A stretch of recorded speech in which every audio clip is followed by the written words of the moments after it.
Hello friends, ఈ రోజు వీడియోలో మనము శాలరీ ఇన్కమ్ ఉండి అందులో టీడీఎస్ కనుక డెబిట్ అవుతే ఆ టీడీఎస్ డెబిట్ అయిన దాన్ని మనం ఇన్కమ్ ట్యాక్స్ రిటర్న్ ఫైల్ చేసి ఎలా క్లెయిమ్ చేసుకోవాలి, రిఫండ్ ఎలా తీసుకోవాలి అన్న దాని గురించి ఈ రోజు ఒక ప్రాక్టికల్ కేస్ స్టడీ తీసుకొని వచ్చాను నేను మీ ముందుకి. ఆ ప్రాక్టికల్ కేస్ స్టడీలో మనము చూద్దాం. దీనికి మీరు మీ క్రెడెన్షియల్స్ తీసుకొని ఈ ఫైలింగ్ పోర్టల్లో లాగిన్ అవ్వండి. సో లాగిన్ అయిన తర్వాత ఈ file income tax return income tax return కి వెళ్ళండి. ఇక్కడ సెలెక్ట్ అసెస్మెంట్ ఇయర్ ని సెలెక్ట్ చేసుకోండి. మనం ఇప్పుడు 21-22 లో ఉన్నాము. Online, continue, start new filing, individual, continue, ITR 1 only salary income ఉన్న వాళ్ళకి చూస్తున్నాం మనము. ITR 1 అది శాలరీ 50 lakhs దాటని వాళ్ళకి. ఇక్కడ మనకి కొన్ని క్వశ్చన్స్ అడుగుతున్నారు, ఎందుకు మనం రిటర్న్ ఫైల్ చేస్తున్నాం అనేసి. ఫస్ట్ వన్ ఏంటి అంటే, మీది ఇన్కమ్ ఏదైతే ఉందో అది బేసిక్ ఎగ్జంప్షన్ లిమిట్ కన్నా ఎక్కువ ఉందా, వన్ ఆప్షన్. లేదా ఇందులో మళ్ళీ 3 ఆప్షన్స్ ఉన్నాయి. ఏంటి అంటే, మీకు ఎలక్ట్రిసిటీ బిల్లు 1 year లో మొత్తంకి 1 lakh రూపీ కన్నా ఎక్కువ వచ్చింది అంటే, మీకు ఇన్కమ్ ఏం లేకున్నా, ఒకవేళ ఉన్నా అది బేసిక్ ఎగ్జంప్షన్ లిమిట్ కన్నా తక్కువ ఉన్నా కూడా మీరు రిటర్న్ ఫైల్ చేయాల్సి ఉంటుంది. లేదా మీరు ఫారెన్ టూర్ వెళ్లారు, అందులో 2 lakhs రూపీస్ కన్నా ఎక్కువ ఎక్స్పెండిచర్ ఇంకర్ అయ్యారు పర్ యానం అంటే దాని టైంలో కూడా మీరు రిటర్న్ ఫైల్ చేయాలి. లేదా ఏదైనా బ్యాంక్ లో మీరు 1 crore రూపీ కన్నా ఎక్కువ డిపాజిట్ చేశారనుకోండి, ఆ టైంలో కూడా మీరు రిటర్న్ ఫైల్ చేయాల్సి ఉంటుంది. సో మన సిచ్యువేషన్ లో ఇవేవి కాదు. మన సిచ్యువేషన్ లో మన బేసిక్ ఎగ్జంప్షన్ లిమిట్ కన్నా ఎక్కువ అమౌంట్ ఉంది మన ఇన్కమ్. కంటిన్యూ అవ్వండి. ఇక్కడ వచ్చేసిన తర్వాత పర్సనల్ ఇన్ఫర్మేషన్ ఉంటుంది. ఈ పర్సనల్ ఇన్ఫర్మేషన్ ఒక్కసారి చూసుకోవాల్సి ఉంటుంది. మీది పర్సనల్ ఇన్ఫర్మేషన్ మీద అన్ని కరెక్ట్ ఉందా లేదా అనేసి, name, date of birth, pan number, Aadhaar, ఇది ఒకసారి చూసుకోవాలి. నెక్స్ట్ కాంటాక్ట్ డీటెయిల్స్, మీ కమ్యూనికేషన్ అడ్రస్ ఎక్కడ ఉందో చూసుకోండి. నెక్స్ట్ మీరు ఏ డిపార్ట్మెంట్ లో వర్క్ చేస్తున్నారు. ఇక్కడ డిపార్ట్మెంట్ వచ్చేసి central government, state government, public sector undertaking, pensioners, others, not applicable. ఇవి మీరు ఎందులో ఉన్నారో అది ఒకసారి చూసుకొని చేయాల్సి ఉంటుంది, క్లిక్ చేయాల్సి ఉంటుంది. Next we are filing on or before due date కాబట్టి సెక్షన్ 139(1) లోనే చేస్తాము. ఇది మనకి ఏదైనా నోటీస్ వస్తే రెస్పాన్స్ ఇచ్చేటప్పుడు పెడతాము. బట్ ఇప్పుడు మనకి ఏం నోటీస్ రాలేదు, ఫ్రెష్ ఫైలింగ్ చేస్తున్నాం మనం. Next, are you opting for the new tax regime అంటే, కాదు, మనము ఓల్డ్ లోనే వెళ్తున్నాము. న్యూ కి ఓల్డ్ కి చాలా డిఫరెన్సెస్ ఉన్నాయి, అది ఒకసారి చూసుకోవాల్సి ఉంటుంది మనకు. కానీ ప్రస్తుతానికి మనం ఉన్న సిచ్యువేషన్ లో మనం ఓల్డ్ లోనే వెళ్తున్నాం. నెక్స్ట్ బ్యాంక్ డీటెయిల్స్ ఇక్కడ ఉంటాయి. బ్యాంక్ డీటెయిల్స్ ఏమైనా చేంజ్ అయింది అంటే మీరు చేంజ్ చేసుకోవడానికి ఇక్కడ ఆప్షన్ ఉంటుంది మనకి. లేదు మనకి అదే ఉండని అంటే then you continue it, confirm. Next ఇక్కడ వచ్చేసిన తర్వాత మీకు గ్రాస్ టోటల్ ఇన్కమ్ ఉంటుంది. గ్రాస్ టోటల్ ఇన్కమ్ లో శాలరీ ఎగ్జంప్షన్ ఏమేమి ఉంది.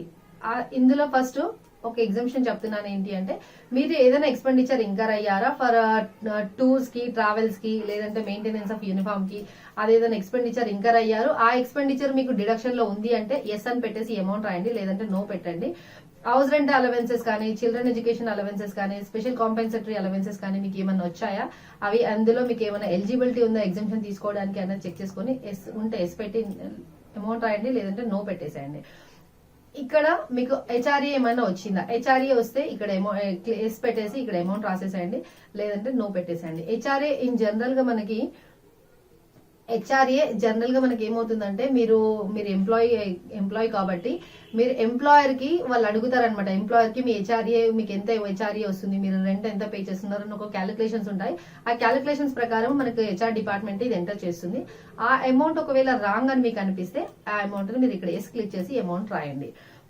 Are you eligible to claim the exemption in respect of the leave travel allowances. మీకు ఏమైనా లీవ్ ట్రావెల్ అలవెన్సెస్ వచ్చాయా. ఇది జనరల్ గా గవర్నమెంట్ ఎంప్లాయీస్ కి ఉంటుంది, ప్రైవేట్ ఎంప్లాయీస్ కి ఉండదు. సో ఇది ఉంటే ఏసి పెట్టి నంబర్ రాయండి, లేదంటే నో పెట్టండి. మన సిచ్యువేషన్ లో ఇవన్నీ నోనే ఉన్నాయి. నెక్స్ట్, శాలరీ నుంచి ఇంకేమైనా ఎగ్జంప్షన్స్ మీకు ఉన్నాయా ఇందులో ఒకసారి చూసుకోండి. ఏంటి, remuneration received on the as an official by what ever name called embassy and high commission లో మీరు ఏమైనా వర్క్ చేశారా, అక్కడ నుంచి మీకు ఏమైనా లైక్ రెమ్యునరేషన్ వచ్చిందా, అది ఎగ్జంప్షన్ ఉందా. సో ఇవన్నీ ఒకసారి చదువుకొని అందులో మీరు ఉన్న దాన్ని క్లిక్ చేసి ఆ అమౌంట్ ని పెట్టేసేయండి. మనకి ఇందులో ఏమీ లేదు. సో స్ట్రైట్ ఫార్వర్డ్ గా నేను నో పెట్టేస్తున్నాను, కంటిన్యూ చేస్తున్నాను. నెక్స్ట్ నెక్స్ట్ శాలరీ ఇన్కమ్ ఇక్కడ మనకు వచ్చేసింది. శాలరీ ఇన్కమ్ మనకి హెచ్ఆర్ డిపార్ట్మెంట్ నుంచి వాళ్ళు అప్డేట్ చేసింది ఇక్కడ వస్తుంది. సో గ్రాస్ శాలరీ ఇన్కమ్ మనకి 7,28,842 ఉంది. ఎగ్జామ్షన్స్ ఏమీ లేవు మనకి. నెట్ శాలరీ వచ్చేసి ఈ అమౌంట్ కనిపిస్తుంది. డిడక్షన్స్ వచ్చేసి 50,240 రూపీస్. 50,000 వచ్చేసి స్టాండర్డ్ డిడక్షన్. 240 రూపీస్ ఏంటి అంటే ప్రొఫెషనల్ ట్యాక్స్ డిడక్ట్ అవుతుంది, అది మనకి ఇక్కడ డిడక్టబుల్ ఇన్కమ్ ట్యాక్స్ లో. So net income chargeable to tax 6,76,442 rupees ఉంది. Income from the house property, మన సిచ్యువేషన్ లో హౌస్ ప్రాపర్టీ ఏం లేదు. ఇన్ కేసు ఉంటే కనుక మీరు ఇక్కడ యాడ్ చేసి ఈ డీటెయిల్స్ అన్ని మీరు ఎంటర్ చేయాల్సి ఉంటుంది. సో మనకి ఇక్కడ హౌస్ ప్రాపర్టీ ఏం లేదు. Next income from the other source. Income from the other source లో ఏమేమి ఉంటుంది అంటే ఇక్కడ ఒకసారి నేను ఎడిట్ చేసి చూపిస్తాను మీకు. ఇక్కడ పోస్ట్ ఆఫీస్ లో గానీ, బ్యాంక్ లో గానీ, ఎఫ్డి లో గానీ ఏదైనా మీకు ఇంట్రెస్ట్ వచ్చిందా, లేదంటే డివిడెంట్ ఇన్కమ్ వచ్చిందా, లేదంటే రిఫండ్ ఆన్ ఇన్కమ్ ట్యాక్స్ వచ్చిందా, సో అలాంటిది ఏదైనా వస్తే ఆ అమౌంట్ మీరు రాయాలి. మన సిచ్యువేషన్ లో interest from the deposits 43,574 rupees amount వచ్చింది. సో అది కరెక్ట్ అమౌంట్. సో నేను అది సేవ్ చేసేస్తున్నాను. అది ఇన్ కేసు రాంగ్ అనుకుంటే మీరు ఇక్కడ ఎడిట్ ఆప్షన్ క్లిక్ చేసి దాన్ని రాయొచ్చు. బట్ రాంగ్ ఉండదు అది, ఎందుకంటే అది కూడా డిపార్ట్మెంట్ నుంచి అంటే ఏ బ్యాంక్ అయితే మనకి ఇంట్రెస్ట్ ఇచ్చిందో ఆ బ్యాంక్ వాళ్ళ ప్యాన్ నుంచి అప్డేట్ అయింది అది, రైట్. నెక్స్ట్ డిడక్షన్స్ వచ్చేసాయి. Next income chargeable under the head other source. Other source లో మనకి ఇప్పుడు ఓన్లీ 1 ఇన్కమ్ వచ్చింది, అదే ఎఫ్డి పైన interest 43,574 rupees. Next gross total income ఇది ఇంత వచ్చేసింది. నెక్స్ట్ ఎగ్జామ్టెడ్ ఇన్కమ్ ఏమన్నా ఉందా మీకు అంటే agricultural income up to 5,000 rupees వరకు యాక్సెప్ట్ చేస్తాము మనము ఐటీఆర్ 1 లో. ఐటీఆర్ 5,000 కన్నా ఎక్కువ ఉంది అంటే మీరు ఐటీఆర్ 1 లో కాదు ఐటీఆర్ 2 కి వెళ్లాల్సి వస్తుంది. సో అలా ఇంకేమైనా ఎగ్జామ్షన్ ఇన్కమ్ ఉందా మీకు? స్టాట్యూటరీ ప్రొవిడెంట్ ఫండ్ ఏమైనా విత్డ్రా చేసుకున్నారా? ఈ కోవిడ్ వల్ల మనం ఏమైనా విత్డ్రా చేసుకున్నామా? అలాంటిది ఉంటే కూడా ఇక్కడ మీరు చెప్పాలి. సూపర్ యాన్యుయేషన్ ఫండ్ ఏమైనా వచ్చిందా? రికగ్నైజ్డ్ ప్రొవిడెంట్ ఫండ్ నుంచి ఏమైనా వచ్చిందా? లేదంటే అలవెన్సెస్ ఏమైనా ఎమ్మెల్యే ఎంపీ వాళ్ళకి ఏమైనా అలవెన్సెస్ వస్తున్నాయా? గవర్నమెంట్ నుంచి ఏమైనా వచ్చినాయి? సో ఇదంతా చూసుకొని మనకి అప్లికేబిలిటీని బట్టి పెట్టండి. బట్ మనకి ఇక్కడ ఏమీ లేదు మన సిచ్యువేషన్ లో. So then I will continue. Next confirm చేయండి. కన్ఫర్మ్ చేసిన తర్వాత డిడక్షన్స్ కి వచ్చేసండి. డిడక్షన్స్ కి వస్తే ఇక్కడ are you eligible to claim any deduction for the donation paid. మనం ఏమైనా డొనేషన్ పే చేసామా? సెంట్రల్ గవర్నమెంట్ కి కానీ స్టేట్ గవర్నమెంట్ కి కానీ డొనేషన్ పే చేసామా? పే చేస్తే ఎస్ పెట్టేసి అమౌంట్ రాయండి, లేదంటే నో పెట్టండి. ఎస్ పెడితే దీనికి మనకి ఇంకొక సపరేట్ స్కెడ్యూల్, ఇంకొక విండో ఓపెన్ అవుతుంది, అక్కడ మనం ఇది రాయాల్సి ఉంటుంది. మనం ప్రస్తుతానికి ఏం డొనేషన్ ఇవ్వలేదు. Are you eligible to claim any deduction in respect of the donation paid to the scientific research. మీరు సైంటిఫిక్ రీసెర్చ్ కి కానీ రూరల్ డెవలప్మెంట్ కి కానీ ఏమైనా డొనేషన్ ఇచ్చారా? ఉంటే ఎస్ పెట్టండి, లేదా నో పెట్టండి. మీరు ఏటీజీజీలో మీరు ఏమైనా ఎగ్జిబిషన్ తీసుకోవాలనుకుంటున్నారు అంటే ఇది ఏంటంటే సెల్ఫ్ ఎంప్లాయిడ్ వాళ్ళకి, ఎస్పెషల్లీ సెల్ఫ్ ఎంప్లాయిడ్ వాళ్ళకి హెచ్ఆర్ఏ రాదు కాబట్టి వాళ్ళకి ఇక్కడ అమౌంట్ పెట్టి 60,000 రూపీస్ ఇస్తారు. బట్ ఇక్కడ హెచ్ఆర్ఏ వస్తుంది వీళ్ళకి. సో ఇది సెల్ఫ్ ఎంప్లాయిడ్ కి యూజ్ అవుతుంది, ఎంప్లాయీస్ కి యూజ్ కాదు. నెక్స్ట్ ఇది అండర్ సెక్షన్ 80C లో మీరు ఏమైనా డిపాజిట్ చేశారా? అండర్ సెక్షన్ 80C లో మనకి ఏమేమి వస్తాయి? ప్రొవిడెంట్ ఫండ్ వస్తుంది,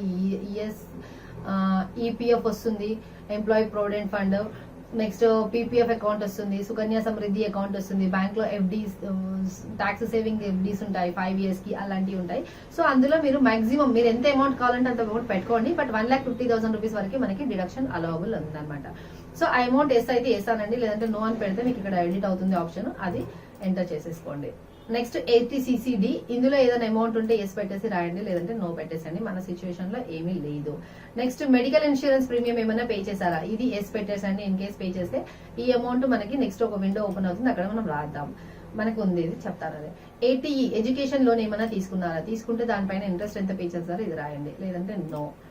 next are you eligible to claim any other deductions. ఇంకేమైనా డిడక్షన్స్ మనకు ఉన్నాయా? ఉన్నాయా అంటే ఏంటి ఒకసారి చూద్దాం. 80CCC payment in respect of the pension fund or contribution to the pension scheme of the central government. So ఇలాంటివన్నీ ఒకసారి చదువుకోండి. ఇందులో ఏది ఉంటే అది. జనరల్ గా ఇది ఉంటది చాలా మందికి. ఇదేంటి అంటే 80TTA interest on savings bank account. మీరు సీనియర్ సిటిజన్ అయితే 80TTB లో వస్తుంది, మీరు నాన్ సీనియర్ సిటిజన్ అయితే 80TTA లో వస్తుంది. సీనియర్ సిటిజన్ కి 50,000 రూపీస్ డిడక్షన్ ఇస్తారు, కానీ నాన్ సీనియర్ సిటిజన్ కి ఓన్లీ 10,000 ఇస్తారు. మన సిచ్యువేషన్ అయితే నాన్ సీనియర్ సిటిజన్ 10,000 రూపీస్ రాసేస్తున్నారు. నెక్స్ట్ ATU ఏంటి అంటే డిజేబుల్డ్ పర్సన్ ఉంటారు కదా వాళ్ళకి, ఇది మనది డిజేబుల్ కేసు కాదు, సో అది క్లిక్ చేయట్లేదు. నెక్స్ట్ కంటిన్యూ చేయండి. నెక్స్ట్ ఇక్కడ వచ్చేసండి ఏటీసీలో 1,50,000 మనం చేసాము. ఇది కరెక్ట్ కాదు అనుకుంటే again you have a option, మనకి ఇక్కడ ఆప్షన్ ఉంది మళ్ళీ దాన్ని ఎడిట్ చేసుకోవడానికి. Next 80D. ఈ 80Dలో ఇప్పుడు మనకి సీనియర్ సిటిజన్ అంటే ఎవరైతే అసెసీ ఉన్నారో వాళ్ళు సీనియర్ సిటిజన్ అని అడుగుతున్నాడు. సీనియర్ సిటిజన్ అయితే ఎస్ పెట్టండి, లేదా నో పెట్టండి. నో పెట్టేసి హెల్త్ ఇన్సూరెన్స్ ప్రీమియం ఎంత తీసుకున్నారు, మన సిచ్యువేషన్ లో 20,000 హెల్త్ ఇన్సూరెన్స్ ప్రీమియం తీసుకున్నారు. ప్రివెంటివ్ హెల్త్ చెకప్ 5,000 రూపీస్ తీసుకున్నారు. సో ఈ అమౌంట్ ఇక్కడ రాసేసేయండి.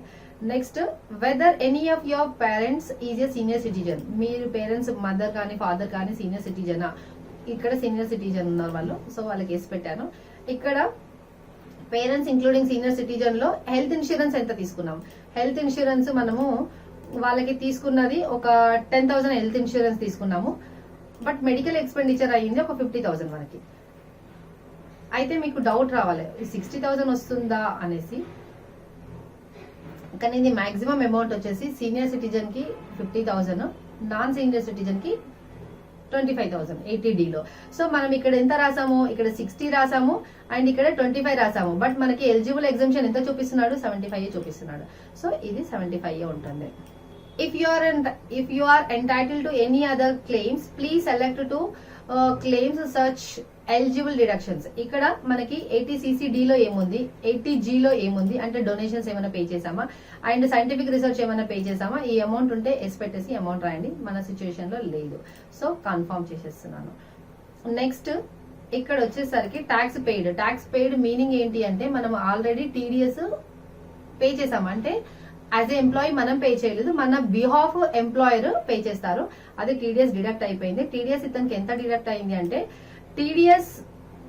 Details of tax deducted at source on salary. అంటే మన శాలరీలో ఎంప్లాయర్ కట్ చేసింది 18,500, అదర్ దెన్ శాలరీలో కట్ అయింది 3,269 రూపీస్. సో టోటల్ ఇంత అమౌంట్ అతనికి డిడక్ట్ అయింది. ఇది TCS రిలేటెడ్, ఇది ఏం కట్ కాలేదు. అంటే మొత్తం తనకి TDS ఎంత డిపాజిట్ అయ్యింది అంటే, TDS ఎంత డిడక్ట్ అయ్యింది, డిపార్ట్మెంట్ కి ఎంత డిపాజిట్ అయ్యింది అంటే 21,769 రూపీస్ ఇతని పాన్ పైన డెబిట్ చేసి గవర్నమెంట్ కి క్రెడిట్ ఇచ్చారు. ఈ అమౌంట్ 21,769 రూపీస్. సో కన్ఫర్మ్ చేయండి. నెక్స్ట్ ఇక్కడ వచ్చేసేయండి ట్యాక్స్ లయబిలిటీ.